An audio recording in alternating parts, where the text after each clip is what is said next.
Margaret Thompson adjusted her worn aviator sunglasses as she guided her vintage Cessna 172 through the morning sky above Nevada.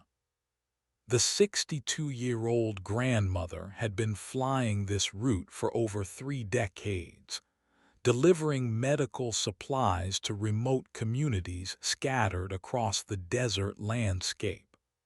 Her weathered hands gripped the controls with the confidence of someone who had logged more flight hours than most commercial pilots would see in their entire careers. The radio crackled to life, interrupting her peaceful morning flight. Unidentified aircraft, this is Nellie's Air Force Base. You are approaching restricted airspace. Alter your course immediately to heading 270 and descend to 3,000 feet. Margaret frowned, checking her GPS coordinates twice. She was flying the same route she had taken every Tuesday for the past 8 years, well outside any restricted zones. Her flight plan had been filed properly, and she carried all the necessary documentation for her medical supply runs. Something was definitely wrong. Nellie's Tower, this is November 7 Charlie Mike. I'm on a registered medical supply run, flight plan filed yesterday evening. My current position should be well within approved airspace, she responded calmly, her voice carrying the authority of decades of aviation experience. The response came back sharper this time. November 7 Charlie Mike, you are in violation of restricted airspace. 2 F-22 Raptors are being scrambled to intercept. Follow our instructions immediately or face serious consequences. Margaret's heart began to race, but her voice remained steady. She had survived worse situations than this during her younger years, though those details were buried deep in classified files that few people had clearance to access. Nellie's Tower, I repeat, I am on an approved medical supply run. There must be some mistake in your system. Within minutes, she spotted them in her mirrors, 2 sleek F-22 Raptors closing in fast, their presence both magnificent and terrifying. The lead pilot's voice came through her radio with military precision. Civilian aircraft, this is Falcon 1. You are ordered to land immediately at Nellie's Air Force Base. Do not deviate from our instructions. Margaret took a deep breath, her mind racing through possibilities. She had worked too hard building her medical supply business to let some bureaucratic mix-up destroy everything she had accomplished. The communities she served depended on her deliveries. Insulin for diabetics, heart medications for the elderly, emergency supplies for the local clinic. Falcon 1, I need to speak with your commanding officer, she said firmly. There's been a serious error, and I have medical supplies that cannot be delayed. The pilot's response was immediate and uncompromising. Ma'am, you will comply with our orders or face immediate consequences. Begin your descent to Nellie's immediately. As the massive fighters flanked her small aircraft, Margaret realized this situation was about to become much more complicated than a simple airspace violation. Someone had made a terrible mistake, and she was about to find out just how far up the chain of command this error reached.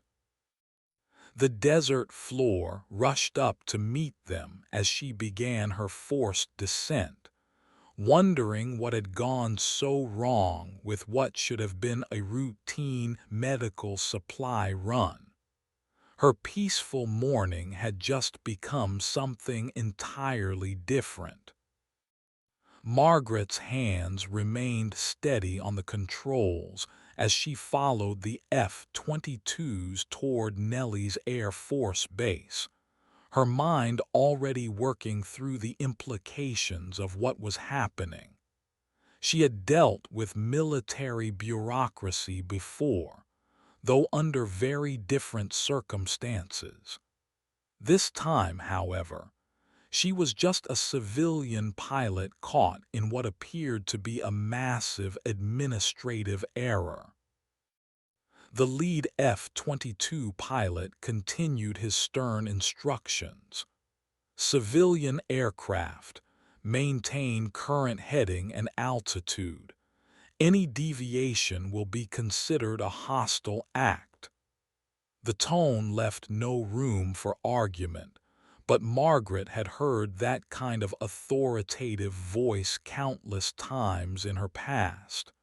She knew how to handle military personnel, even when they were being unreasonable. Falcon 1, I understand your position, but you need to understand mine, she replied calmly. I'm carrying time-sensitive medical supplies to rural communities. People's lives depend on these deliveries. Whatever error has occurred in your system, it needs to be resolved quickly. The silence that followed stretched uncomfortably long. Margaret used the time to review her flight plan once more, confirming that she had followed every regulation to the letter. Her route was approved, her aircraft was properly registered, and her medical supply certification was current. Someone at Nellie's had made a significant mistake. As they approached the base, Margaret could see the runway stretching out before them. Ground crews were already positioning themselves, and she spotted what looked like military police vehicles waiting on the tarmac. This was escalating far beyond a simple airspace violation.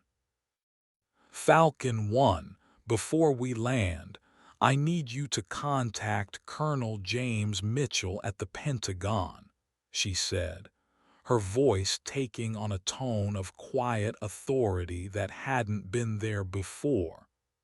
Tell him Margaret Thompson needs to speak with him immediately. Use security clearance code Delta 77 Alpha November. The silence from the F-22 pilot was even longer this time. When he finally responded, his voice had lost some of its earlier aggression. Ma'am, please repeat that clearance code. Delta 77 Alpha November, Margaret repeated clearly. And tell Colonel Mitchell that Phoenix needs immediate assistance. The radio crackled with increased chatter as the F-22 pilot presumably relayed her message to the base. Margaret continued her descent, but she could sense a shift in the atmosphere. The clearance code she had given was one that very few people knew existed, and fewer still had authorization to use it. As her Cessna touched down on the runway, Margaret saw more vehicles arriving on the tarmac. Military personnel were moving with increased urgency, and she spotted several officers in dress uniforms approaching her aircraft. Whatever bureaucratic error had started this situation was about to become much more interesting. She taxied to the designated area and shut down her engine, then sat quietly for a moment, collecting her thoughts.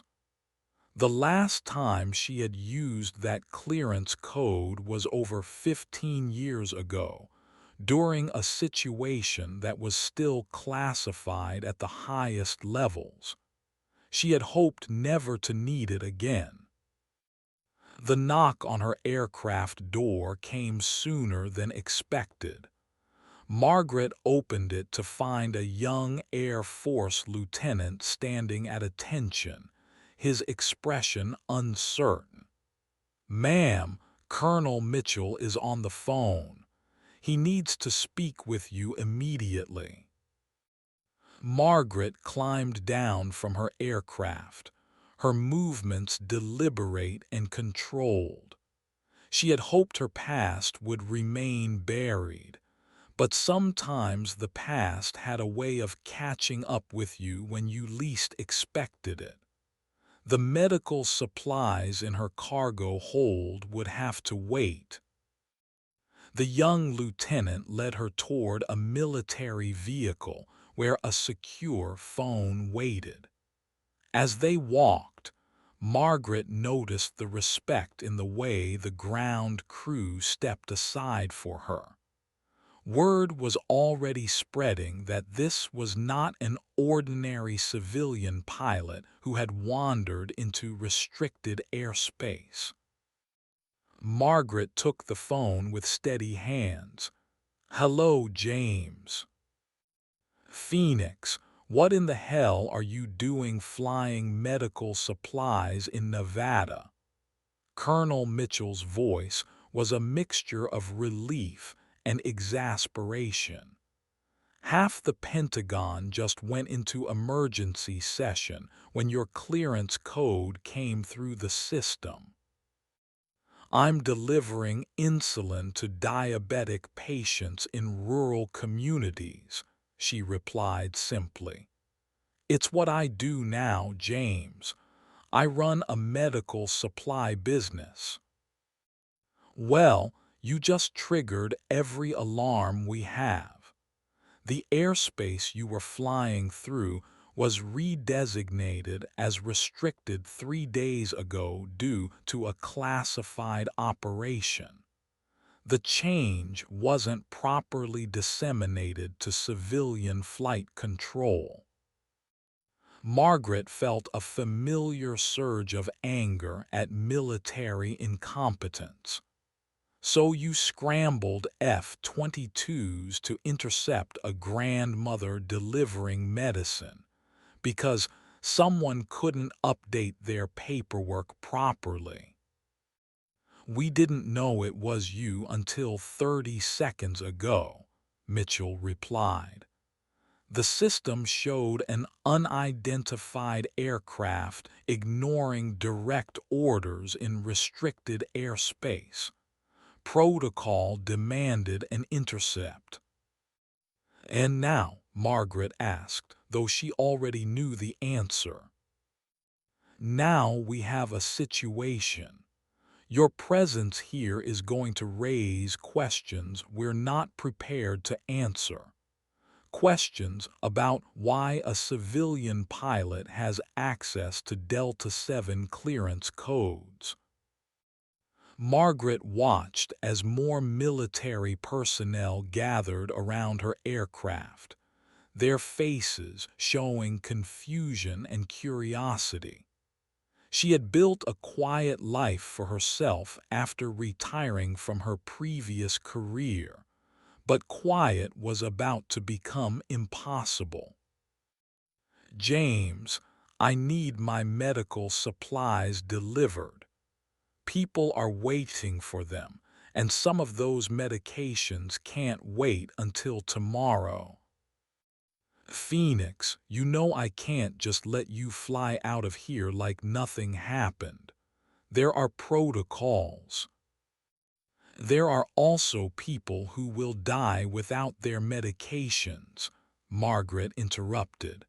Find a way to make this work. The silence on the other end of the line told her that Colonel Mitchell was weighing his options. Margaret had worked with him for over a decade during her previous career, and she knew he would find a solution. He always did. "Give me 20 minutes," he finally said. "And Phoenix, we're going to need to have a conversation about your current activities. A long conversation." Margaret handed the phone back to the lieutenant and looked around at the military personnel who were trying not to stare at her.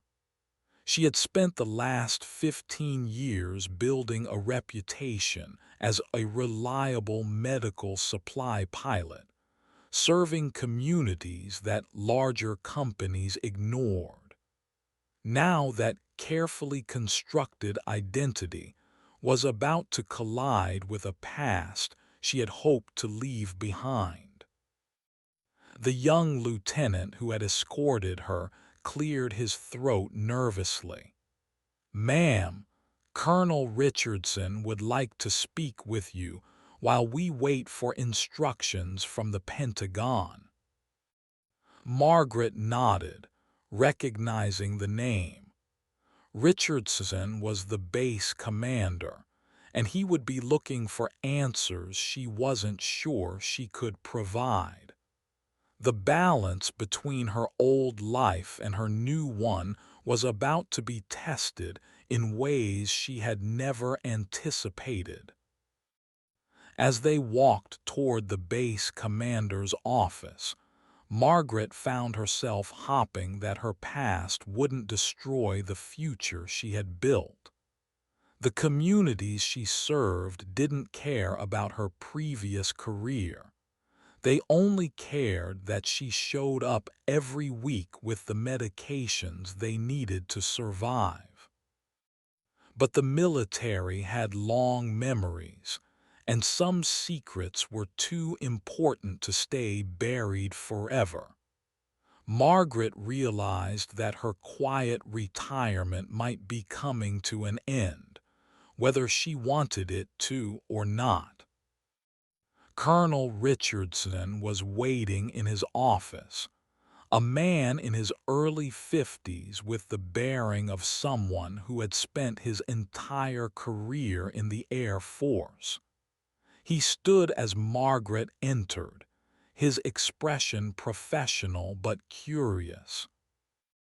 "Mrs. Thompson, I apologize for the confusion this morning. It appears there was an administrative error regarding the airspace restrictions." Margaret took the offered seat across from his desk. "Colonel, I appreciate the apology, but I'm more concerned about the medical supplies in my aircraft. I have communities depending on those deliveries." Richardson nodded, consulting a file on his desk. "I understand you've been making these runs for several years. Your safety record is impeccable, and your service to these rural communities is commendable. Then you'll understand why I need to complete my route today," Margaret replied.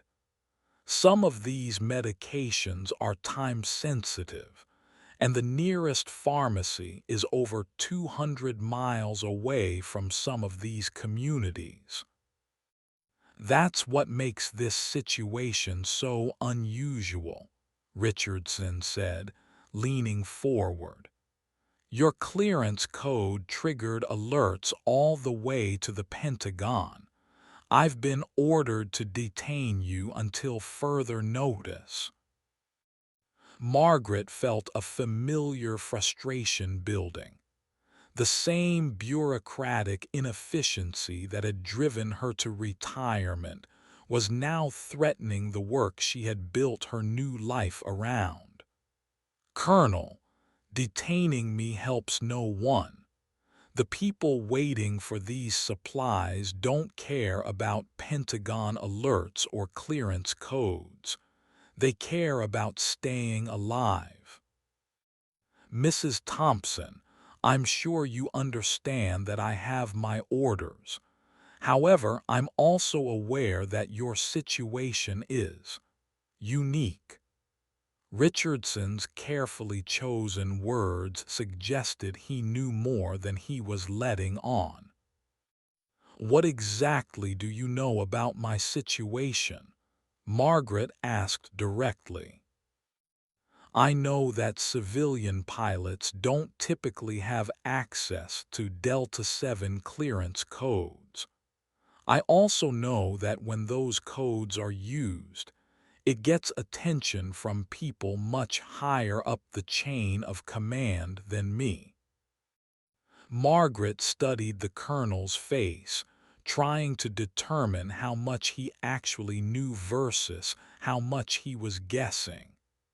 "Colonel, I'm a retired grandmother who delivers medical supplies to rural communities. Whatever else you think you know is probably above your clearance level." Richardson smiled slightly. "Perhaps, but retired grandmothers also don't typically remain calm when intercepted by F-22s. Most civilian pilots would be in tears by now." "I've had an unusual life," Margaret said simply. "I'm beginning to understand that." Richardson's phone buzzed and he answered it quickly. "Yes, sir. Understood. Yes, she's here." He hung up and looked at Margaret with a mixture of respect and curiosity. "Mrs. Thompson, you're free to go. Your medical supplies will be loaded onto a military transport and delivered to your scheduled destinations within the hour." Margaret was surprised by the sudden change. "And my aircraft will be returned to you tomorrow morning, fully fueled and with a formal apology from the Pentagon." Richardson stood and extended his hand. "Mrs. Thompson, it's been an honor meeting you. I hope you understand that we were just following protocol." Margaret shook his hand, recognizing the military courtesy being extended to her. "I understand, Colonel, but I hope you also understand that my work can't be interrupted by administrative errors. I assure you, this particular error will not happen again. Your flight routes have been permanently flagged in our system." As Margaret left the colonel's office, she realized that her quiet retirement had just become significantly more complicated. The military now knew exactly where she was and what she was doing, and that knowledge would inevitably lead to questions she wasn't prepared to answer. But for now, her medical supplies would reach the communities that needed them, and that was what mattered most. The military transport that delivered Margaret's medical supplies was more efficient than she had ever been. By the time she was driven back to her hotel in Las Vegas, she had received confirmation that all her scheduled deliveries had been completed successfully. The communities she served would have their medications on time, but the cost of that success was becoming clear.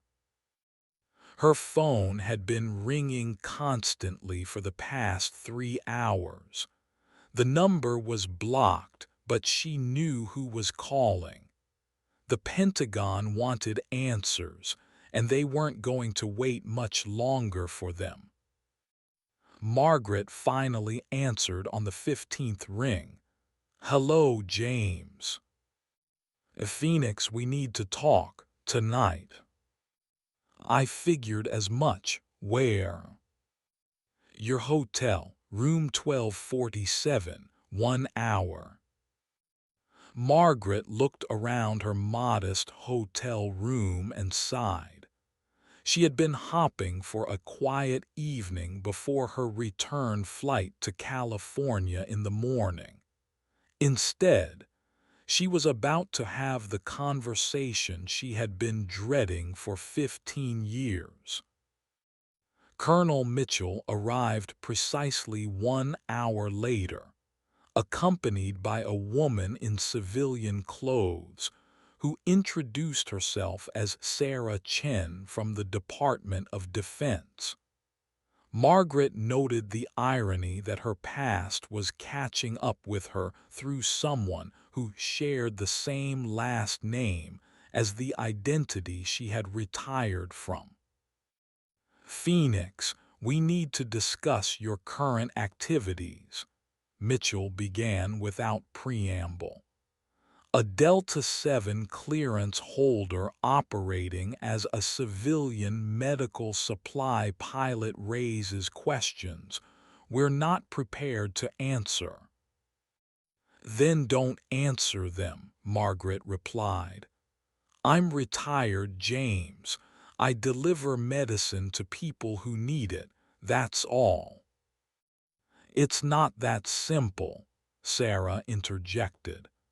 "Your clearance level gives you access to information that foreign governments would kill for. We can't just ignore your activities." "My activities involve flying insulin to diabetics and heart medication to elderly patients in rural Nevada. If foreign governments want that information, they can have it." Mitchell leaned forward. "Phoenix, you know it's not about what you're doing now. It's about what you know, what you've always known." Margaret felt the weight of 15 years of carefully constructed normalcy pressing down on her. "I know how to fly a Cessna and how to keep medical supplies at the proper temperature. That's all I need to know for my current job." "Your current job brought you into contact with classified military operations," Sarah said. "Whether you intended it or not, you've become a security risk." "A security risk."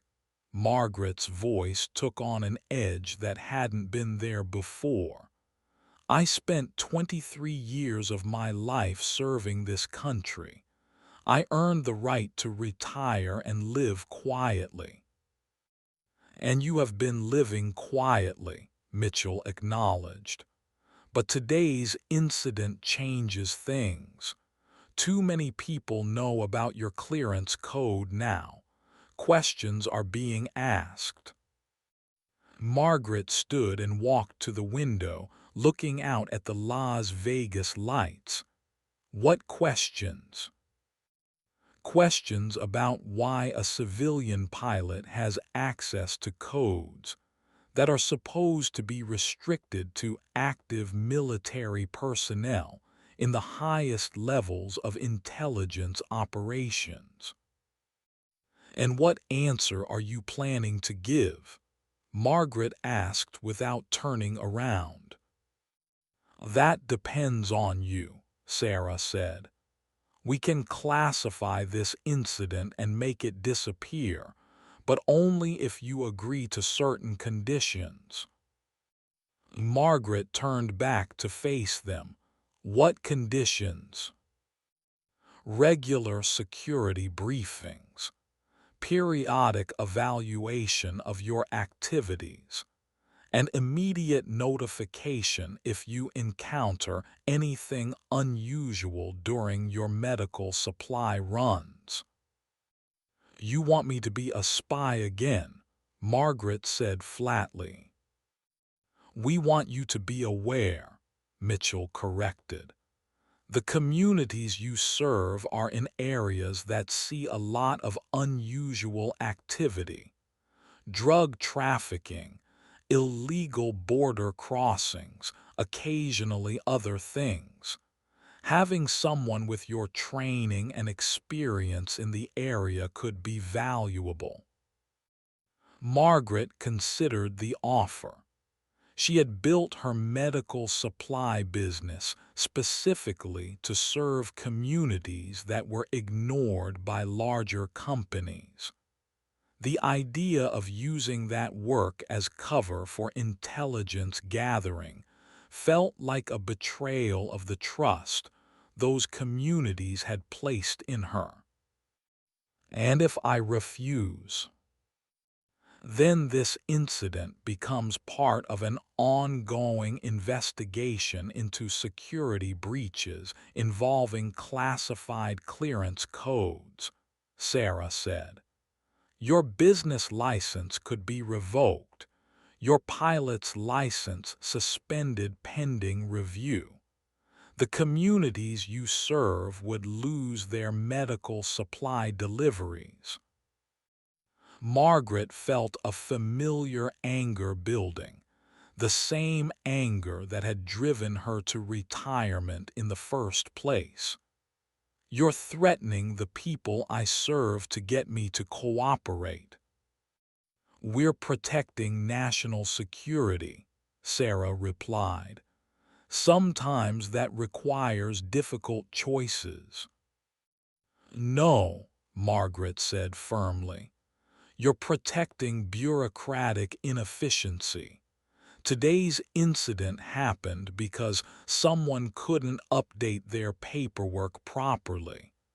Now you want to use that failure to force me back into work I retired from. Mitchell stood and walked to the window beside her. Phoenix, I know you're angry. I know you wanted to leave all this behind.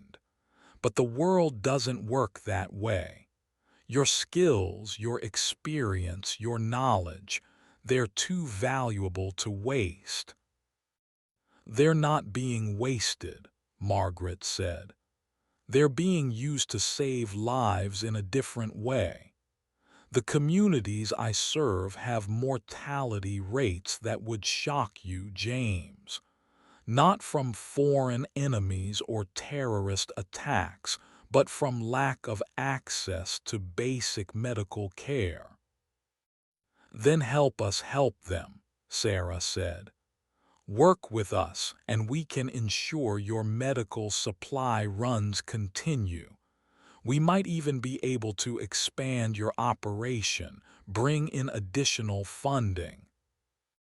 Margaret looked at both of them, recognizing the carefully constructed trap they had built around her. You planned this, didn't you? The airspace restriction, the intercept, all of it. Mitchell's expression didn't change. The airspace restriction was real. The intercept was protocol, but your reaction to the situation, that told us everything we needed to know about your current state of mind. You tested me, Margaret said, her voice flat with realization. We evaluated you, Sarah corrected, and we were impressed. 15 years of retirement, and you still handle high-pressure situations like the professional you trained to be. Margaret felt the walls of her carefully constructed retirement closing in around her. I want to think about this. You have until tomorrow morning, Mitchell said. We'll need an answer before you leave Las Vegas." As they prepared to leave, Margaret called out to them, "James, one more thing. The communities I serve, they're not part of this. Whatever I decide, they continue to get their medical supplies, no matter what."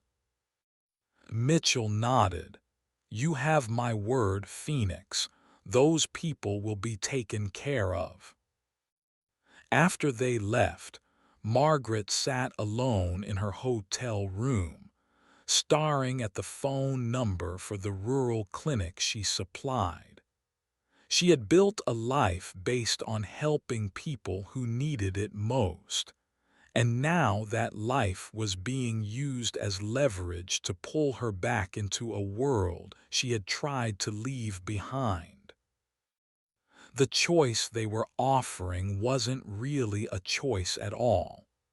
It was a return to the life she had walked away from, wrapped in the promise that she could continue the work she had grown to love.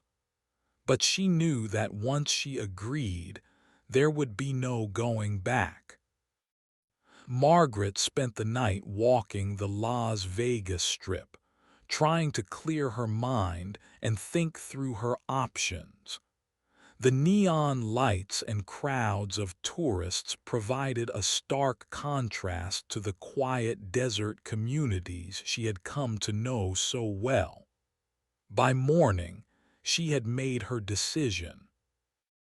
She met Mitchell and Sarah at a diner near the airport, arriving with her usual punctuality.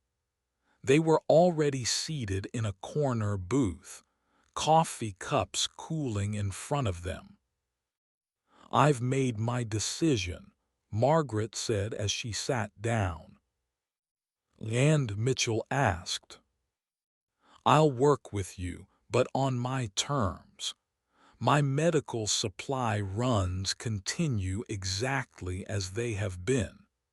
The communities I serve don't become part of whatever intelligence operation you're planning. And I want to guarantee that if I ever decide to walk away again, you'll let me go." Sarah shook her head. "We can't guarantee that last part. You know too much." "Then we don't have a deal," Margaret said, starting to stand. "Wait," Mitchell said. "What if we structure it differently? What if instead of reactivating your old clearance, we create a new arrangement? Something that acknowledges your retirement but allows for occasional consultation." Margaret sat back down. "Explain." "You continue your medical supply business exactly as you have been. But if you encounter anything unusual during your runs, anything that might have national security implications, you report it. No active intelligence gathering, no undercover work, just awareness. And in exchange, your business gets additional funding, better equipment, expanded routes, whatever you need to serve more communities. And if you ever want to retire completely, you can. No questions asked." Margaret considered the offer. It was better than what Sarah had proposed the night before, but it still felt like a compromise of the independence she had worked so hard to achieve. "How do I know you won't gradually expand my role? How do I know this won't become the same kind of work I retired from?" "You don't," Mitchell said honestly. "But you know me, Phoenix. You know I keep my word." Margaret looked out the diner window at the desert stretching toward the mountains. Those communities out there depended on her, and this arrangement might be the only way to ensure they continued to get the care they needed. "One more condition," she said. "I want direct access to you, James. No intermediaries, no bureaucratic layers. If there's ever a problem with this arrangement, I deal with you directly." "Agreed," Mitchell said immediately. Sarah looked less pleased with the arrangement, but she nodded. "We'll need to formalize this with some paperwork." "Keep it simple," Margaret warned. "I'm not signing away my life again." As they finalized the details, Margaret realized that her quiet retirement was truly over. But perhaps this new arrangement would allow her to continue the work she had grown to love, while putting her old skills to use in a way that actually helped people. The flight back to California gave her time to think about what she would tell the communities she served. They didn't need to know about the complications in her past, but they would eventually notice the improved equipment and expanded services that her new arrangement would provide. When she landed at the small airfield she called home, Margaret felt a mixture of relief and apprehension. The next chapter of her life was about to begin, and she wasn't entirely sure where it would lead. But as she began preparing for her next medical supply run, she knew one thing for certain. The people she served would continue to get the care they needed, and that was what mattered most. The arrangement with the Pentagon proved to be more complicated than Margaret had anticipated. Within a month of her return to California, she found herself dealing with upgraded communication equipment, enhanced security protocols, and a steady stream of consultations that felt suspiciously like intelligence briefings. The communities she served noticed the improvements immediately. Her new aircraft was faster and more reliable, capable of carrying larger loads of medical supplies. The refrigeration system that kept medications at proper temperatures was state-of-the-art. What they didn't know was that the same systems also contained sophisticated monitoring equipment that tracked her every movement. Margaret was reviewing her flight plan for the week when her secure phone buzzed, with an incoming call from Mitchell. "Phoenix, we need you to add a stop to your route this week." "Which stop?" Margaret asked, already knowing she wouldn't like the answer. "There's a small research station about 50 miles northeast of your usual route. They've been reporting unusual aircraft activity in the area. We need you to make a delivery and observe." "What kind of delivery?" "Medical supplies. They've requested emergency antibiotics for a staff member with a severe infection." Margaret studied her route map, calculating the additional fuel and time required. This isn't a coincidence, is it? A research station in the middle of nowhere suddenly needs emergency medical supplies. "The request is legitimate," Mitchell said, "but you're right that the timing is convenient. We've been monitoring increased drug trafficking activity in that area, and we need eyes on the ground." I'm a medical supply pilot, James. I don't do surveillance work. You're not doing surveillance work. You're delivering antibiotics to someone who needs them. If you happen to notice anything unusual while you're there, you report it. That's the arrangement we agreed to. Margaret knew he was right, but she didn't like how quickly the scope of her involvement was expanding. What kind of unusual activity should I be looking for? Anything that doesn't belong in the middle of the desert.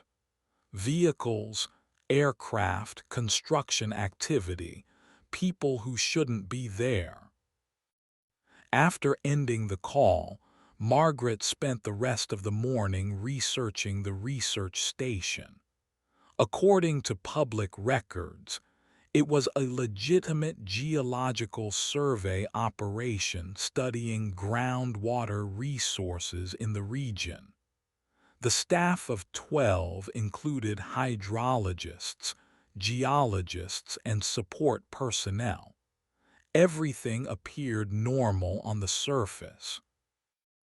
But Margaret had learned long ago that things were rarely as simple as they appeared.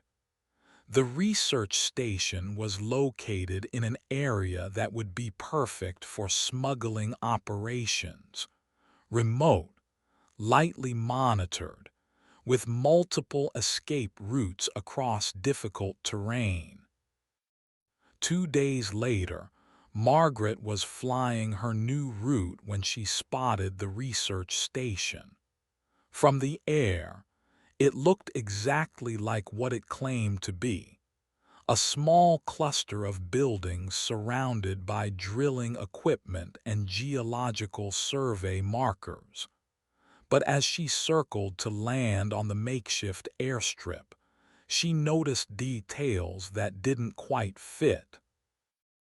The vehicles parked around the buildings were too new and too expensive for a budget research operation. The communications equipment was more sophisticated than necessary for geological surveys, and the security measures, motion sensors, cameras, reinforced doors, were excessive for a facility in the middle of nowhere. Dr. Rebecca Martinez, the station director, met Margaret at the airstrip. She was a woman in her 40s with the weathered appearance of someone who spent most of her time outdoors. But her eyes held an alertness that suggested she was more than just a research scientist. Ms. Thompson, thank you for making the emergency delivery. Tom's infection has been getting worse, and we were concerned about sepsis. Margaret handed over the antibiotics, nodding the genuine relief in the director's voice. How did he get infected? Cut himself on some equipment while taking core samples. Should have been minor, but it got complicated. Martinez led her toward the main building. Would you like some coffee before you continue your route? That would be nice, Margaret said, using the opportunity to observe the facility more closely. Inside the main building, Margaret saw sophisticated computer equipment, detailed geological maps, and what appeared to be a fully equipped laboratory. Everything looked legitimate, but her trained eye noticed the subtle signs that this was more than a simple research station. The computer screens showed geological data, but they also displayed what looked like traffic patterns and movement tracking. The maps on the walls included topographical details that would be useful for smuggling operations, and the personnel she met seemed unusually alert and physically fit for research scientists. "How long have you been operating here?" Margaret asked as Martinez poured coffee. "About 18 months. We're conducting a comprehensive study of groundwater resources in this region. Climate change is affecting aquifer levels, and we need to understand the long-term implications." "Interesting work," Margaret said. "Do you get many visitors out here?" "Not really. Occasionally we get lost hikers or hunters, but mostly we're left alone. It's one of the reasons we chose this location." Margaret spent another 20 minutes at the station, gathering as much information as she could without being obvious. When she finally left, she had a clear picture of what was really happening at the research station. The facility was indeed conducting geological research, but it was also serving as a monitoring station for drug trafficking operations in the area.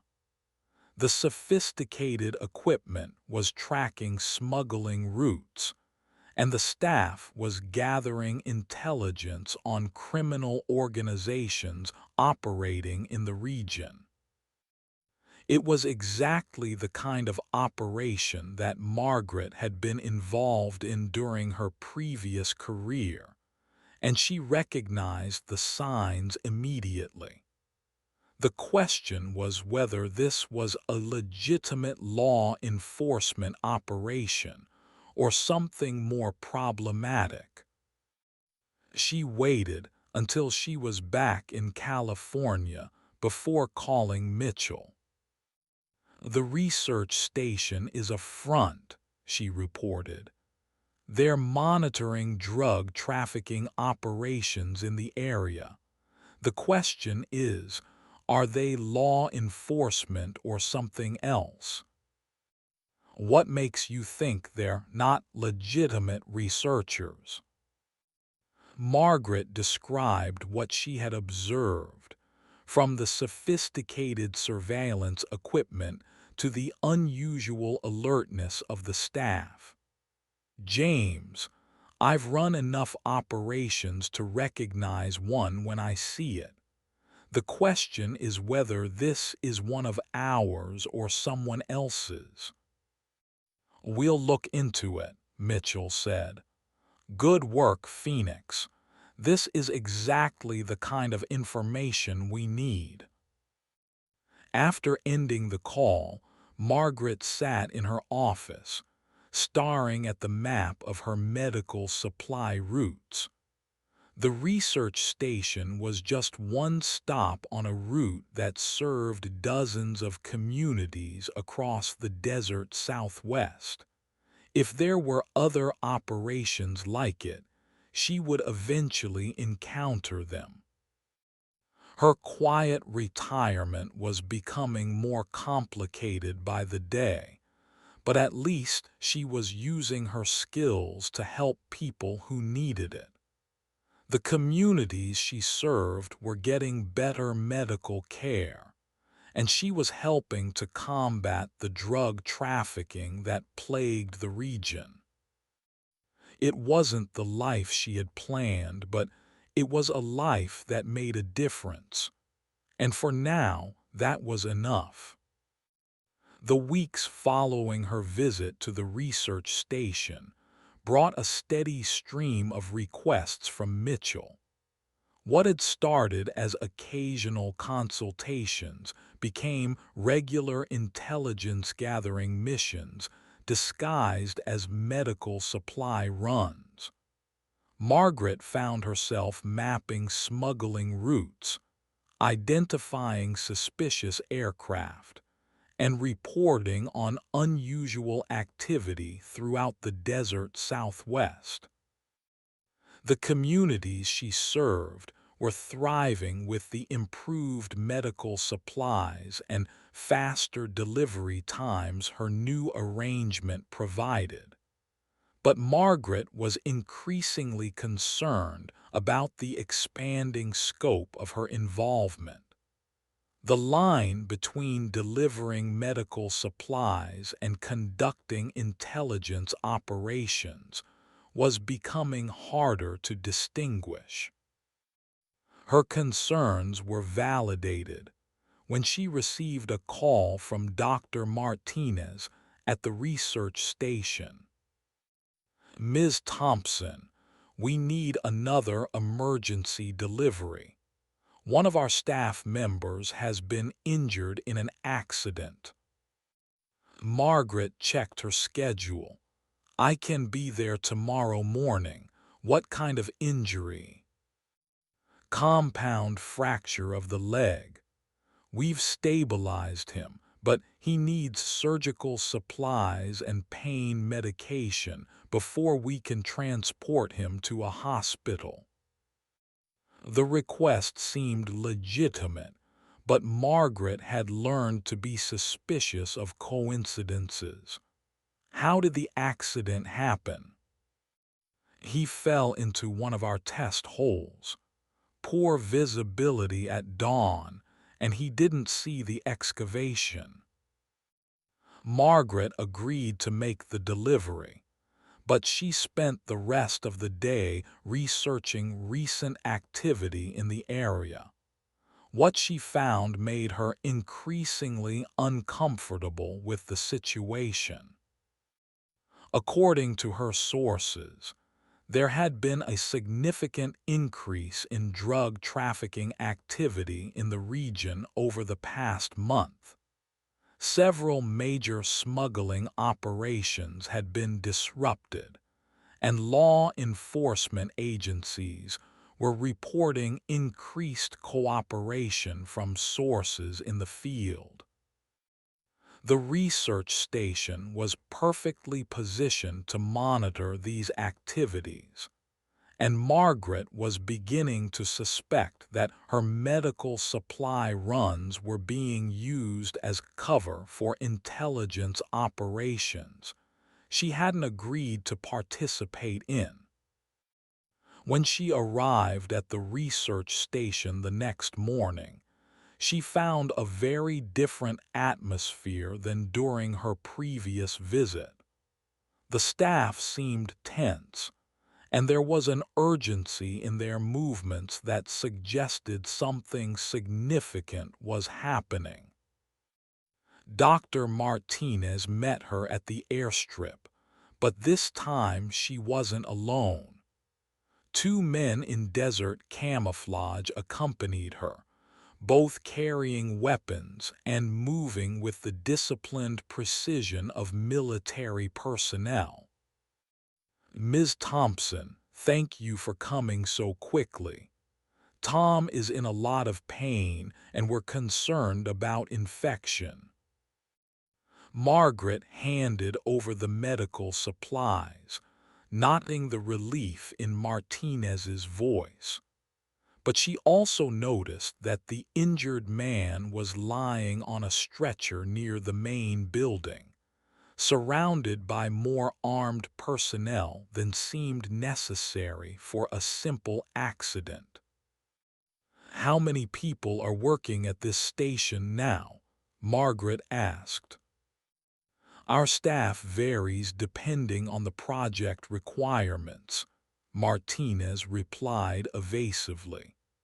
"Right now, we have some additional personnel helping with a particularly complex geological survey." Margaret knew she was being lied to, but she also knew better than to push too hard. Whatever was happening at the research station, it was clearly more significant than monitoring drug trafficking activities. As she prepared to leave, One of the armed men approached her. "Ms. Thompson, we appreciate your discretion regarding our operations here. The work we're doing is sensitive, and we need to maintain operational security." "I understand," Margaret replied, though she was becoming increasingly uncomfortable with the situation. The flight back to California gave her time to think about what she had observed. The research station was clearly being used as a base of operations for something much more significant than geological research. The question was whether this was a legitimate law enforcement operation or something else entirely. She decided to contact Mitchell immediately upon landing. "James, we need to talk about the research station. Something's not right." "What do you mean?" Margaret described what she had observed, from the armed personnel to the evasive answers about staffing levels. "This isn't just monitoring drug trafficking anymore. There's a significant operation based at that station, and I think I'm being used as cover without my knowledge." "Phoenix, you knew this arrangement would involve some ambiguity. We can't brief you on every operation in the region." "I didn't agree to provide cover for operations I know nothing about," Margaret said firmly. "That's not the arrangement we made." "The arrangement we made was that you would report unusual activity and provide assistance when requested. That's exactly what you've been doing." "No, James. What I've been doing is participating in operations without full knowledge of their scope or objectives. That's not what I agreed to, and it's not what I'm willing to continue doing." The silence on the other end of the line told Margaret that Mitchell was carefully considering his response. "Phoenix, you're right. The scope of your involvement has expanded beyond what we originally discussed, but the operations you've been supporting are legitimate and necessary." "Then brief me properly," Margaret said. "If you want my continued cooperation, I need to know what I'm actually participating in." "You know I can't do that. The operations are classified above your current clearance level." Margaret felt the familiar frustration of military bureaucracy. "Then we have a problem, James. I won't continue to participate in operations I don't understand." "Phoenix, the communities you serve are benefiting from this arrangement. Your medical supply business is thriving. Is that not worth some flexibility on your part?" "Not at the expense of my integrity," Margaret replied. "I retired from intelligence work for a reason, James. I won't be manipulated back into it through threats or bribes." "This isn't manipulation, Phoenix. This is national security."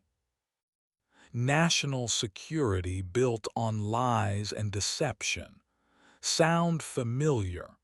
Margaret's voice carried the weight of old grievances. "I've seen where that leads, and I won't be part of it again." Mitchell's sigh was audible through the phone. "Phoenix, give me 48 hours. Let me see what I can do about getting you properly briefed on the operations you've been supporting. 48 hours, James. After that, I'm returning to my original medical supply routes, and you can find someone else to provide cover for your operations. Margaret ended the call and sat in her office, looking out at the small airfield where her aircraft waited. She had built a good life here, serving communities that needed her help. But that life was being compromised by the very people who had promised to protect it. The next day brought an unexpected visitor. Margaret was conducting routine maintenance on her aircraft when a black SUV pulled up to the hangar. Two people got out, a man and a woman, both in business suits that screamed federal agents. "Ms. Thompson, I'm Agent David Rodriguez with the DEA, and this is Agent Lisa Wang from the FBI. We need to speak with you about your recent activities." Margaret set down her tools and faced the agents. What activities would those be? "Your medical supply runs to the research station in Nevada," Rodriguez said. "We understand you've been making regular deliveries there." "I deliver medical supplies to communities throughout the Southwest. That's my business." "We're aware of that," Wang said. "But we're also aware that you've been reporting your observations to Pentagon contacts. We need to know what you've observed at the research station." Margaret felt a chill of realization. The research station wasn't just a cover operation. It was the subject of investigation by multiple agencies. "I think you need to speak with my Pentagon contact about that." "We have spoken with Colonel Mitchell," Rodriguez said. "He's referred us to you for the operational details." "What operational details?" "The details of the intelligence operation being conducted at the research station," Wang said. "We have reason to believe it's not a legitimate law enforcement operation." Margaret felt the ground shifting beneath her feet. "What do you mean?" "We mean that the research station is being used as a front for illegal activities," Rodriguez said. "Activities that may include drug trafficking, weapons smuggling, and money laundering." "And you think I'm involved in those activities?" "We think you've been used as unwitting cover for those activities," Wang clarified. "Your medical supply runs provide legitimate reasons for aircraft to visit the station regularly. It's perfect cover for smuggling operations." Margaret sat heavily on a nearby crate, the implications sinking in. "You're telling me that my medical supply runs have been providing cover for the very criminal activities I thought I was helping to combat?" "That's what we're investigating," Rodriguez said. "We need to know everything you observed at the research station, every detail, no matter how insignificant it seemed." Margaret spent the next 3 hours detailing her observations from both visits to the research station.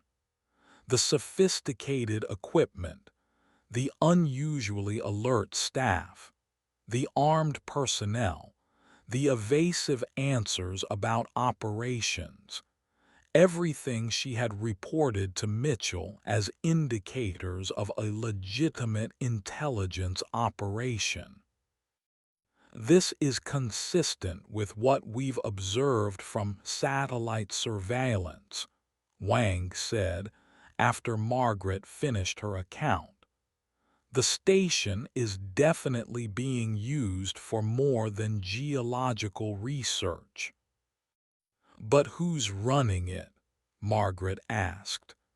If it's not a legitimate law enforcement operation, who's behind it? That's what we're trying to determine, Rodriguez said. The operation appears to be funded through a complex network of shell companies and offshore accounts. We're still tracking the money trail. And Colonel Mitchell may be operating under false information, Wang said carefully. Or he may be more involved than he's admitted. Margaret felt a familiar anger building, the same anger that had driven her to retirement years earlier. I've been played, haven't I? Used as cover for criminal activities while believing I was serving my country. We think so, Rodriguez said, and we need your help to prove it. What kind of help? We need you to continue your medical supply runs to the research station, Wang said. But this time, you'll be working with us. We need evidence of the illegal activities taking place there. Margaret looked at both agents, recognizing the same recruitment pitch she had heard from Mitchell months earlier. And if I refuse, then the investigation continues without you, Rodriguez said. But the communities you serve may lose their medical supply deliveries if the operation at the research station is shut down without your cooperation. You're threatening the same communities that Mitchell promised to protect, Margaret said bitterly. We're trying to protect them, Wang corrected. If the research station is involved in drug trafficking, those communities are at risk from the violence and corruption that comes with that trade. Margaret stood and walked to the window, looking out at the desert landscape where she had built her new life. What exactly are you asking me to do? Continue your medical supply runs exactly as you have been, Rodriguez said. But this time, you'll be equipped with recording equipment and communication devices that will allow us to monitor what's happening at the station. You want me to be a spy again, Margaret said, echoing her earlier conversation with Mitchell. We want you to be a witness, Wang said.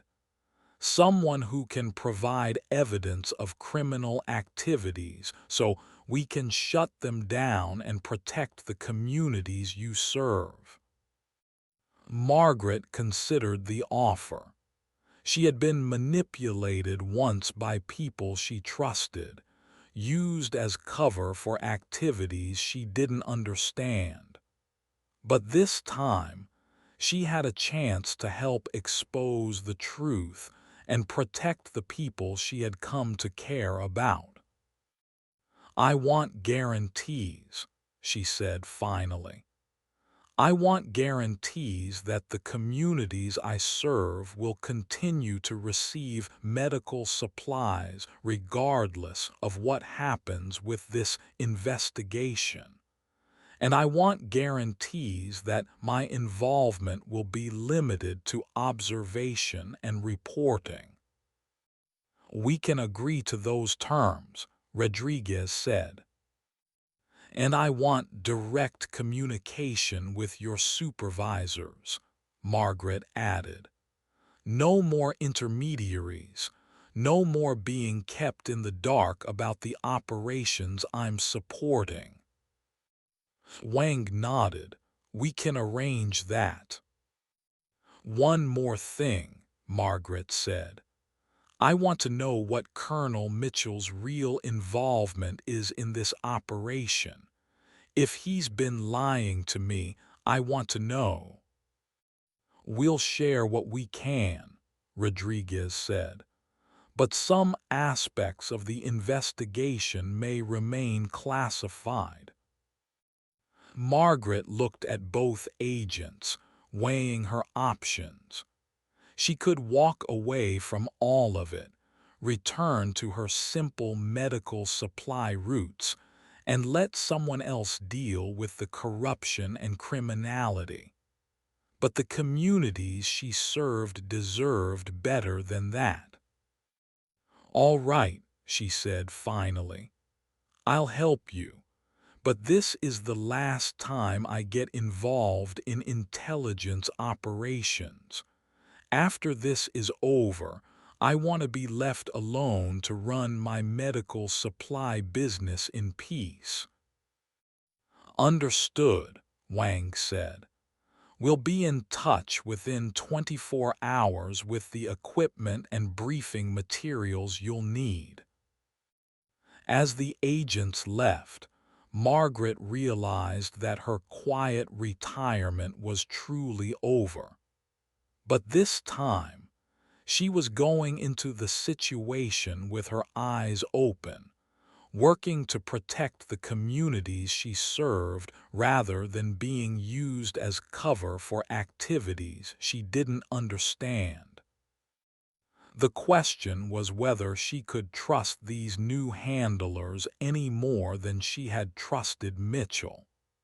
In her experience, federal agents were just as capable of deception and manipulation as military intelligence officers.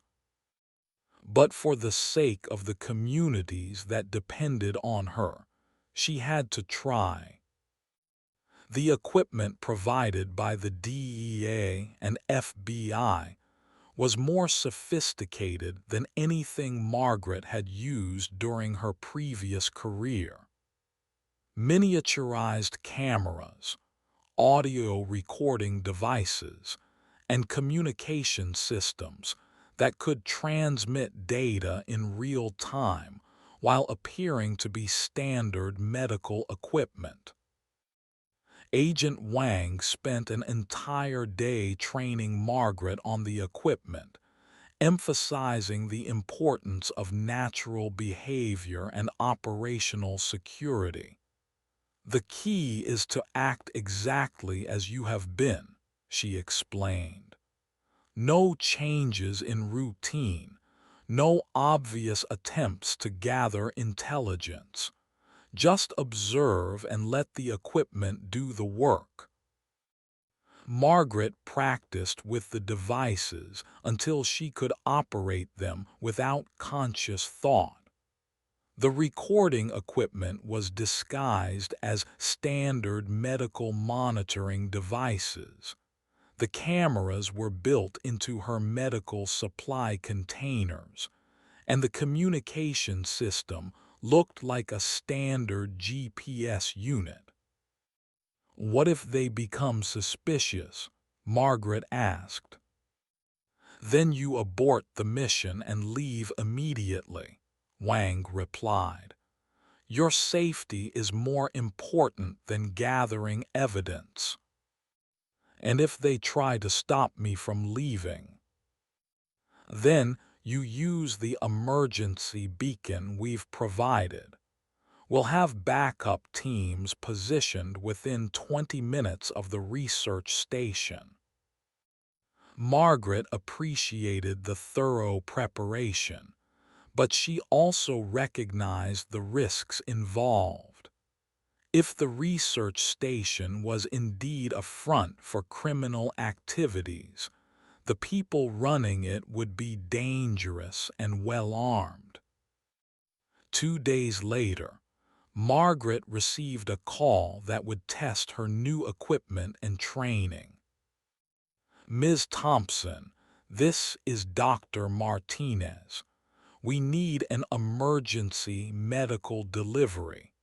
One of our staff members has been severely injured in an equipment accident." Margaret felt a familiar suspicion. What kind of accident? Explosion during a geological survey. Burns and possible internal injuries. We need trauma supplies and pain medication immediately. Have you contacted emergency services? The nearest hospital is 4 hours away by ground transport. We can't wait that long. Margaret agreed to make the delivery, but she immediately contacted Agent Rodriguez to report the request. "It could be legitimate," Rodriguez said, "but it could also be a test to see if you're still cooperating with them. Either way, we need you to make the delivery." "What if it's a trap?" "Then we'll be ready for it. We've positioned additional surveillance assets in the area, and we'll be monitoring your communications continuously." Margaret spent the rest of the day preparing for what could be her most dangerous mission since retirement. She loaded her aircraft with the requested medical supplies, checked her recording equipment, and reviewed her emergency procedures. The flight to the research station took her over terrain she had come to know well during her months of medical supply runs. But this time, she was seeing it through the eyes of an intelligence operative rather than a medical supply pilot. As she approached the research station, Margaret immediately noticed changes from her previous visits. There were more vehicles than usual, including several that looked like they had been modified for off-road use. The personnel she could see were moving with military precision, and there were what appeared to be defensive positions around the perimeter. "Control, this is Phoenix," she said into her communication device. "I'm observing significant changes in the target's defensive posture. Multiple vehicles, increased personnel, possible defensive positions." "Understood, Phoenix. Continue with the delivery, but be prepared to abort if the situation becomes threatening." Margaret landed on the makeshift airstrip and was immediately met by Dr. Martinez and 4 armed men she didn't recognize. Their weapons were visible, and their attitude was much more aggressive than during her previous visits. "Ms. Thompson, thank you for coming so quickly. The injured man is in critical condition." Margaret handed over the medical supplies, noting that the men seemed more interested in her aircraft than in the medical emergency. "Where is the injured person?" "Being treated in the medical facility," Martinez replied. "But we need to inspect your aircraft for security purposes." Margaret felt her pulse quicken. Inspect it for what? "Standard security protocols," one of the armed men said. "We've had some unusual activity in the area, and we need to make sure you haven't been followed." Margaret knew This was not standard procedure for any legitimate operation. I need to see the injured person first. I want to make sure the supplies I brought are appropriate for his condition. That's not necessary, Martinez said. We have qualified medical personnel on staff. Then you don't need me here, Margaret said, turning toward her aircraft. I'll be leaving now. I'm afraid that's not possible, the armed man said, stepping between Margaret and her aircraft. We need to complete our security inspection first. Margaret realized that this was indeed a trap, but she also knew that panic would only make the situation worse. She activated her emergency beacon and tried to remain calm while the men searched her aircraft. "What exactly are you looking for?" she asked. "Anything that doesn't belong in a medical supply aircraft," the man replied. "Recording devices, tracking equipment, weapons." Margaret watched as they systematically searched her aircraft, knowing that they would eventually find the surveillance equipment she was carrying. When they did, her cover would be blown, and she would be in serious danger. "Control, this is Phoenix," she said quietly into her communication device. "I've been detained. They're searching my aircraft. I need immediate backup." "Understood, Phoenix. Backup is en route. Maintain your position and stay calm."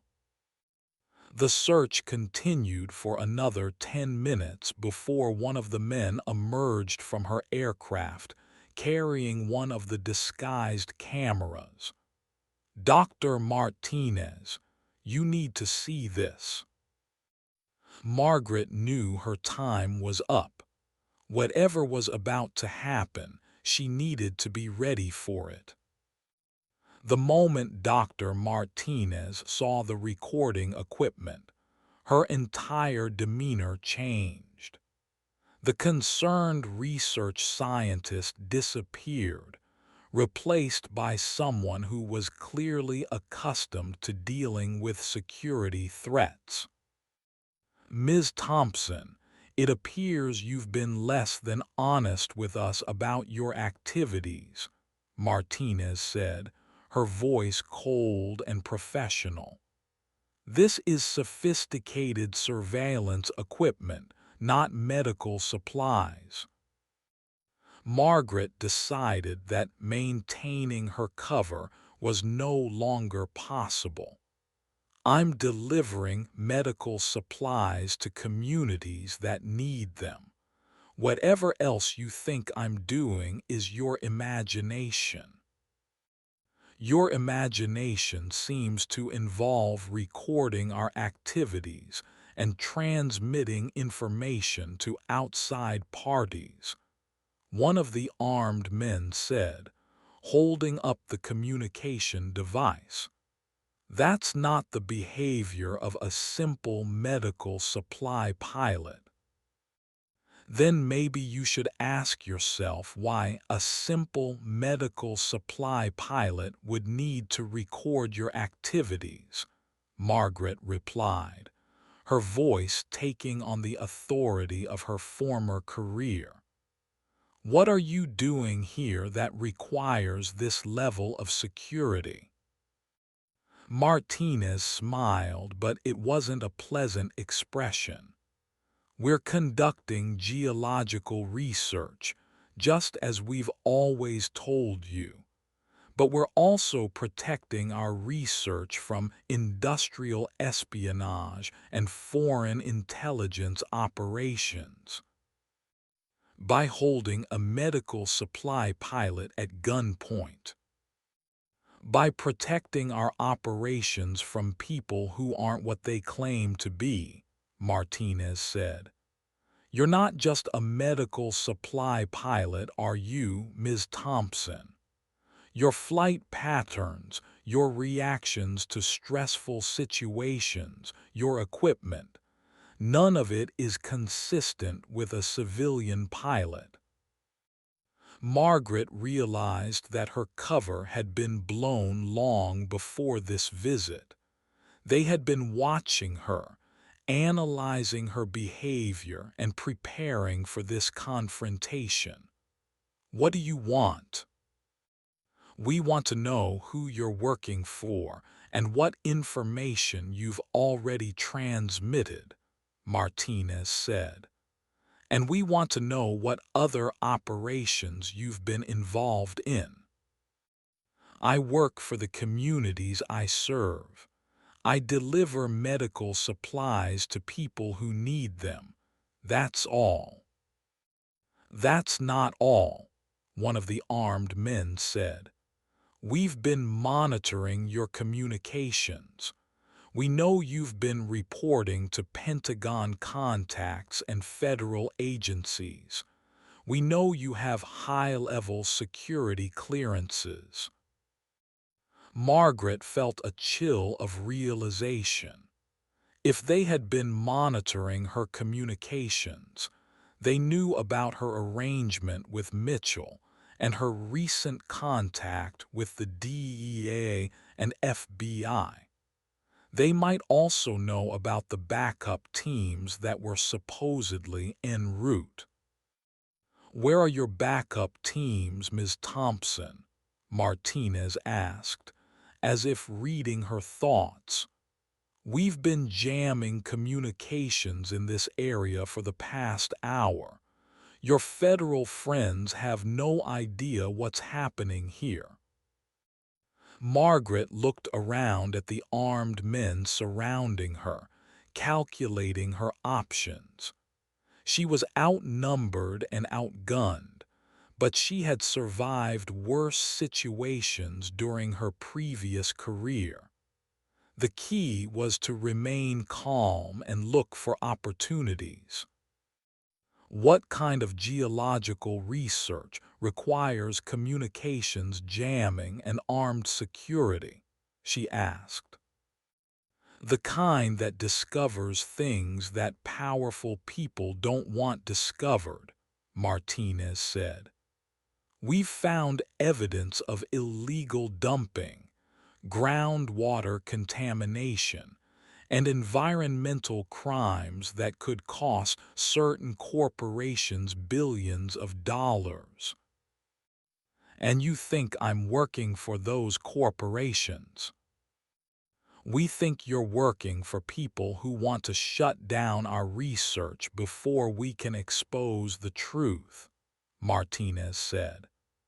"People who would rather see rural communities continue to suffer from contaminated water and environmental degradation than face the consequences of their actions." Margaret felt a moment of doubt. What if she had been wrong about the research station?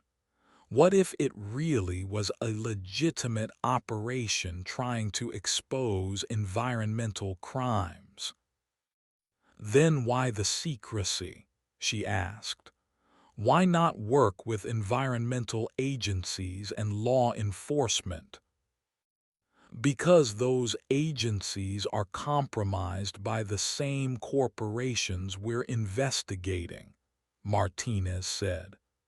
"We've tried working through official channels, but our research has been suppressed and our funding has been cut." "So you're operating independently?"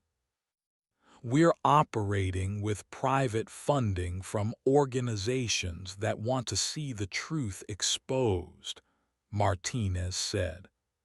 "Organizations that don't have financial interests in covering up environmental crimes."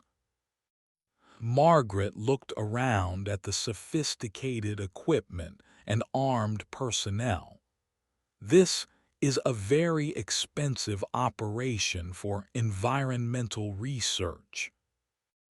Environmental crimes generate billions of dollars in profits, Martinez said. The corporations involved will kill to protect those profits. We need this level of security to protect our research and our lives. Then why detain me? If you're really conducting environmental research, why not just explain that? Because we've been infiltrated before, Martinez said. We've had researchers disappear, equipment sabotaged, and data stolen.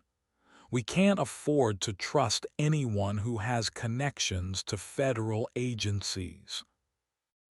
Margaret began to wonder if she had misunderstood the situation completely. What if the research station really was conducting legitimate environmental research? What if the federal agencies had been using her to gather intelligence on environmental activists rather than criminal organizations? What evidence do you have of environmental crimes? She asked. Martinez nodded to one of the armed men, who brought out a laptop computer.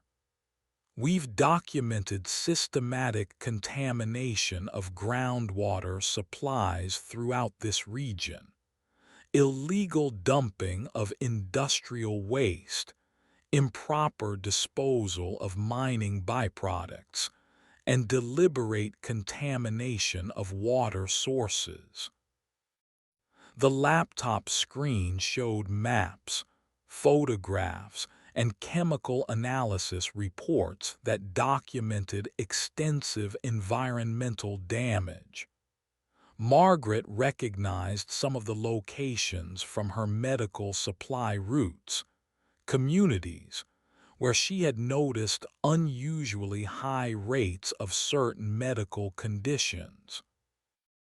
This contamination is affecting the communities you serve, Martinez said.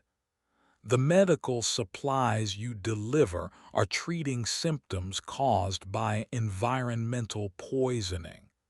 The people you're trying to help are being slowly killed by corporate pollution. Margaret felt a sick realization settling in her stomach. You're saying that the communities I serve are being poisoned, and my medical supply runs are just treating the symptoms. We're saying that the medical conditions you're treating, kidney disease, liver problems, certain cancers, are consistent with long-term exposure to the contaminants we've documented, Martinez said. The corporations responsible are making billions while rural communities suffer and die. And you think I'm working for those corporations? We think you're working for people who want to shut down our research before we can expose the truth, Martinez said. Whether you know it or not, your intelligence reports are being used to target environmental activists and researchers.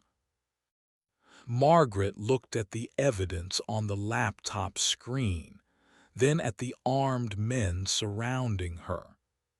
If what you're saying is true, then I've been used to help cover up environmental crimes that are killing the people I'm trying to help. That's exactly what we're saying, Martinez said. The question is, what are you going to do about it? Margaret felt the weight of 15 years of retirement pressing down on her. She had tried to build a simple life, helping people who needed medical care. But that life had been compromised by the same corruption and deception that had driven her to retirement in the first place. "I want to see all of your evidence," she said finally. "If you're telling the truth, then I've been working for the wrong people. And if we show you the evidence, will you help us expose the truth?" Margaret looked around at the desert landscape where she had built her new life. The communities she served were out there, depending on her for medical supplies while being slowly poisoned by corporate pollution. The choice was clear. "If you can prove what you're saying, then I'll help you," she said. "But I want full disclosure. No more secrets, no more lies. I want to know exactly what I'm getting involved in." Martinez nodded and gestured toward the main building. "Then let's show you what we've really been doing here." As they walked toward the building, Margaret realized that her quiet retirement was truly over.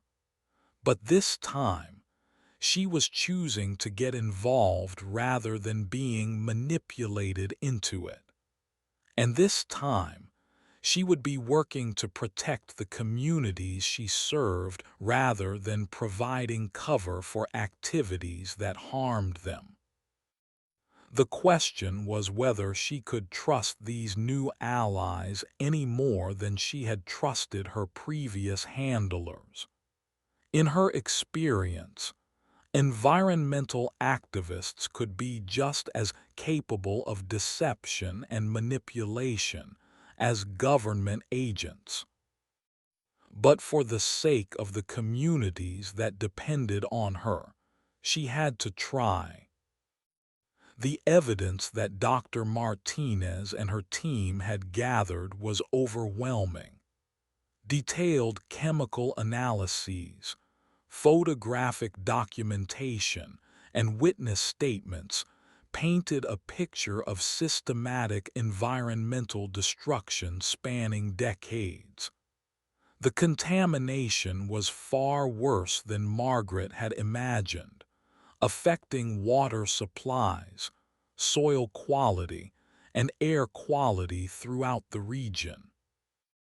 The corporations responsible have been using a network of shell companies and offshore subsidiaries to hide their activities, Martinez explained as they reviewed the evidence. They've also been using their influence with federal agencies to suppress environmental research and intimidate activists.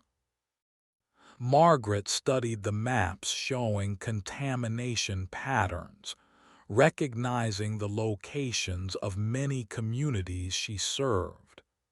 "This explains the medical conditions I've been treating: kidney disease, liver problems, respiratory issues, all consistent with long-term exposure to these contaminants. And the medical supplies you've been delivering are just treating the symptoms while the poisoning continues," Martinez said. "The people you're trying to help are being slowly killed by corporate pollution." "How long have you known about this?" "We've been investigating for 3 years," Martinez said. "But every time we try to work through official channels, our research gets buried or our funding gets cut. We finally decided to operate independently." Margaret looked around at the sophisticated equipment and armed personnel. "This is a very expensive, independent operation. We're funded by a coalition of environmental organizations, Native American tribes, and private individuals who want to see the truth exposed, Martinez said. People who don't have financial interests in covering up environmental crimes. And the security. We've had researchers disappear, equipment sabotaged, and data stolen, Martinez said. The corporations involved will kill to protect their profits. We need this level of security to protect our research and our lives. Margaret felt a familiar anger building, the same anger that had driven her to retirement years earlier. So while I've been delivering medical supplies to treat the symptoms of environmental poisoning, the federal agencies I've been working with have been trying to shut down the research that could stop the poisoning. That's exactly what's been happening, Martinez said. And your intelligence reports have been used to target our operations and the operations of other environmental groups. Colonel Mitchell knew about this. We don't know how much he knew, Martinez said. But we know that the intelligence you've been providing has been used to disrupt environmental research throughout the region.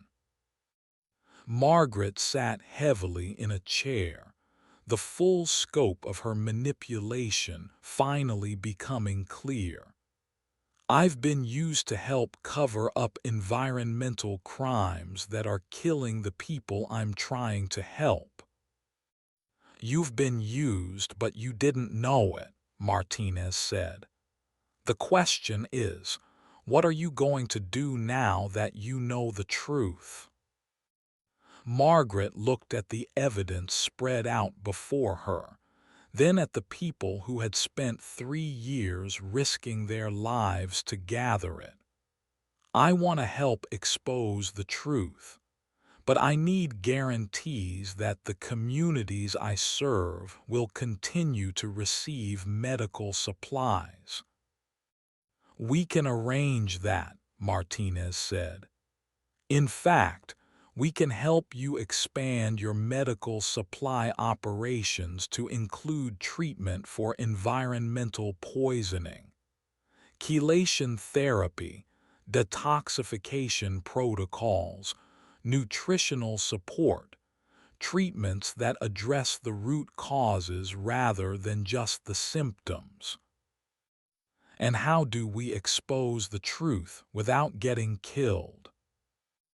We've been working on that problem for 3 years, Martinez said.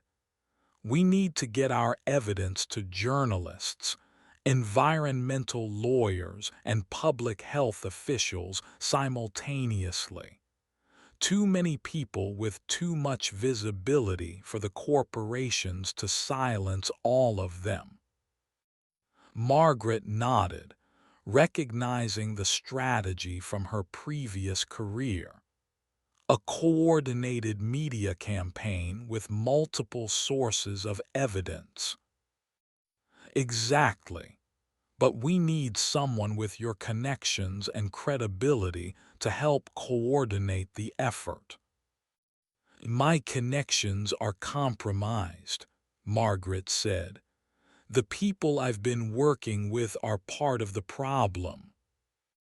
But you know how the system works, Martinez said. You know how to navigate federal agencies and military bureaucracy. You know how to protect sources and evidence.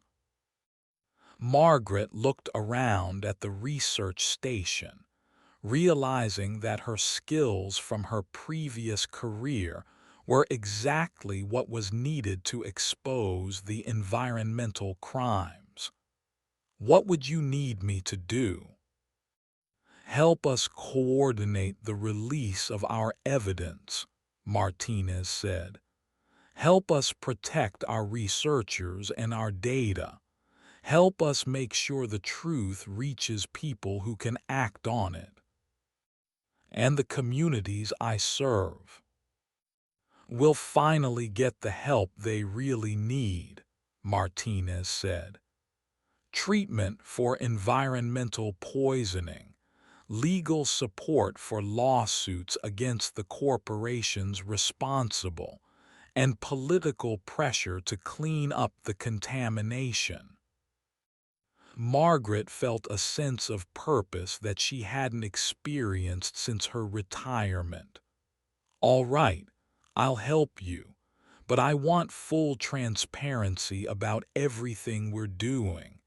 No more secrets, no more lies. Agreed, Martinez said.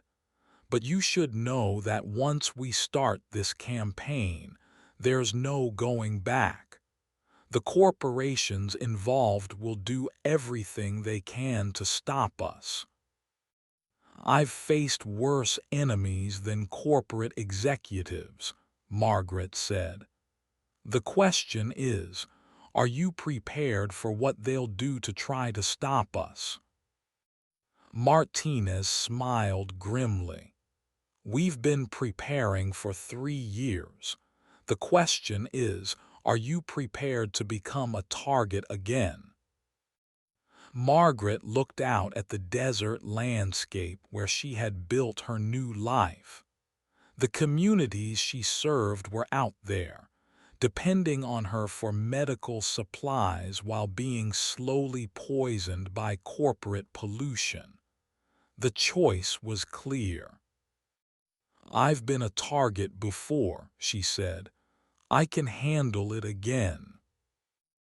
As they began planning their campaign to expose the environmental crimes, Margaret realized that her quiet retirement was truly over. But this time, she was choosing to get involved in something that would actually help the communities she served.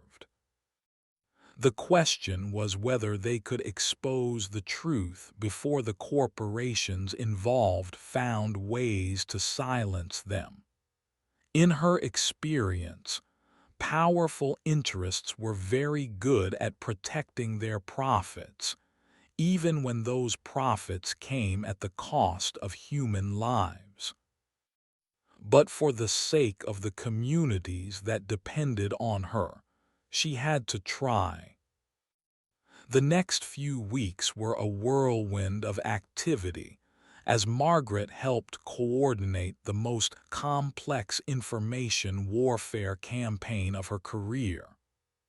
Working with Dr. Martinez and her team, they prepared evidence packages for journalists, environmental lawyers, public health officials, and congressional oversight committees. The evidence was overwhelming, but Margaret knew that evidence alone wasn't enough. They needed to present it in a way that would generate public outrage and political pressure for action. They needed to make the story impossible to ignore or suppress. We need to start with a major media outlet, Margaret said during one of their planning sessions. Something with national reach and a reputation for investigative journalism. We've been trying to get major media attention for 3 years, Martinez said. They're either not interested or they're being pressured to ignore the story. Then we need to create a story they can't ignore, Margaret said. Something that connects the environmental crimes to issues people already care about. Like what? Margaret looked at the maps showing contamination patterns and medical supply routes. Like the fact that military veterans and their families are being poisoned by the same corporations that profit from defense contracts. Are there veterans in the affected communities? There are veterans in every rural community in America, Margaret said, and many of the affected areas are near military bases or veteran populations. So we frame this as an attack on veterans and their families. We frame this as corporate greed putting profits over people, including the people who served their country, Margaret said. That's a story that will generate public outrage and political pressure. They spent the next week preparing a comprehensive media package that connected the environmental crimes to veterans' health issues. The story was compelling, well documented, and designed to generate maximum public attention. But as they prepared to release the information, Margaret received a call that changed everything. "Phoenix, this is Mitchell. We need to meet immediately." "I'm busy, James." "You're in danger, Phoenix. The people you're working with aren't who you think they are." Margaret felt a chill of familiar doubt. "What do you mean?" "The research station is a front for a foreign intelligence operation," Mitchell said. "You're being used to gather intelligence on American environmental and defense activities." "That's not true, James. I've seen their evidence." "You've seen fabricated evidence designed to turn you against your own country," Mitchell said. "Phoenix, you're being manipulated by people who want to damage American interests." Margaret looked around at the research station, wondering if she was being lied to again. "Prove it." "Meet me tonight. I'll show you evidence that will convince you." Margaret agreed to the meeting, but she also decided to take precautions. She activated her recording equipment and alerted Martinez to the situation. "If Mitchell is telling the truth, then I've been manipulated again," she told Martinez. "But if he's lying, then this meeting could be a trap." "Either way, you shouldn't go alone," Martinez said. "We'll provide backup." "No, if this is a trap, I don't want to put your operation at risk. If Mitchell is telling the truth, then I need to hear what he has to say." Margaret met Mitchell at a small diner 50 miles from the research station. He was alone, which was unusual for a meeting of this importance. His expression was serious, and he looked like he hadn't slept in days. "Phoenix, thank God you agreed to meet with me," he said as she sat down across from him. "I've been trying to reach you for days." "I've been busy conducting environmental research," Margaret said. "Or at least, that's what I thought I was doing."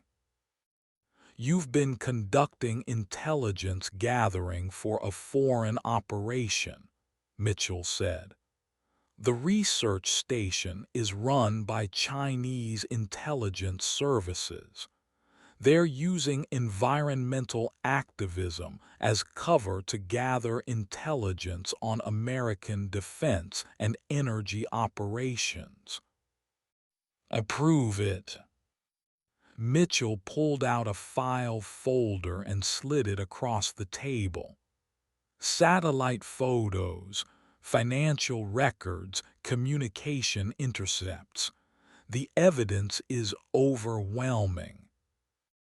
Margaret opened the file and studied the contents.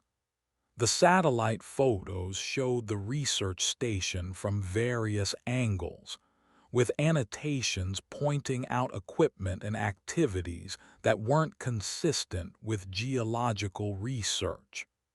The financial records showed money flowing from shell companies, with connections to Chinese intelligence services. The communication intercept showed coded messages being sent from the research station to overseas contacts. This could be fabricated, Margaret said. It's not fabricated, Phoenix. You're being used to gather intelligence on the communities you serve. Information about military veterans, defense contractors, energy infrastructure. Information that could be used to target American interests. Margaret felt a sick realization settling in her stomach. You're saying that my medical supply runs have been used to gather intelligence on American communities. I'm saying that the people you're working with have been using your access to gather information that goes far beyond environmental research, Mitchell said. They've been mapping defense infrastructure, identifying key personnel, and gathering information about vulnerabilities in rural communities. And you think I should trust you instead? You should trust the evidence, Mitchell said. Phoenix, you know how to analyze intelligence. Look at the patterns, follow the money, examine the communications. The truth is in the data. Margaret studied the evidence more carefully, applying the analytical skills she had developed during her previous career. The patterns were there, if you knew how to look for them. The research station was definitely conducting activities that went far beyond environmental research. Even if this is true, that doesn't mean the environmental contamination isn't real, she said. The environmental contamination is real, Mitchell said, but it's being used as cover for intelligence operations. The Chinese want to damage American energy and defense industries, and they're using environmental activism to do it. So the people I'm trying to help are still being poisoned. Yes, but the solution isn't to work with foreign intelligence services, Mitchell said. The solution is to work with American agencies that can actually address the environmental problems. Margaret looked at the evidence spread out on the table, then at Mitchell's earnest expression. How do I know you're not lying to me again? Because this time I'm not asking you to trust me, Mitchell said. I'm asking you to trust the evidence. Analyze it yourself. Draw your own conclusions. Margaret spent the next hour carefully examining the evidence, applying every analytical technique she had learned during her previous career. The conclusion was inescapable. The research station was conducting intelligence operations that went far beyond environmental research. What do you want me to do? She asked finally. I want you to help us expose the real operation, Mitchell said. Not the environmental cover story, but the intelligence operation itself, and the environmental contamination. We'll address that too, Mitchell said. But we'll do it through legitimate channels, not through foreign intelligence operations. Margaret felt the weight of another betrayal settling on her shoulders. I've been used again, haven't I? You've been used, but you didn't know it, Mitchell said. The question is, what are you going to do now that you know the truth? Margaret looked out the diner window at the desert landscape where she had tried to build a simple life. I'm going to help expose the truth, all of it. That could be dangerous, Phoenix. The people you've been working with won't let you walk away easily. I've faced danger before, Margaret said. But this time, I'm going to make sure I know exactly what I'm getting involved in. As they left the diner, Margaret realized that her quiet retirement was truly over. But this time, she was determined to serve the communities she cared about without being used as a pawn in someone else's game. The question was whether that was even possible in a world where environmental activism, intelligence operations, and corporate interests were so deeply intertwined. But for the sake of the communities that depended on her, she had to try. The revelation that she had been manipulated yet again left Margaret feeling angry and betrayed, but also determined to finally uncover the complete truth. She spent the drive back to the research station, carefully considering her options and developing a plan that would protect both her safety and her integrity. When she arrived at the research station, she found Dr. Martinez waiting for her with obvious concern. "How did your meeting go?" Martinez asked.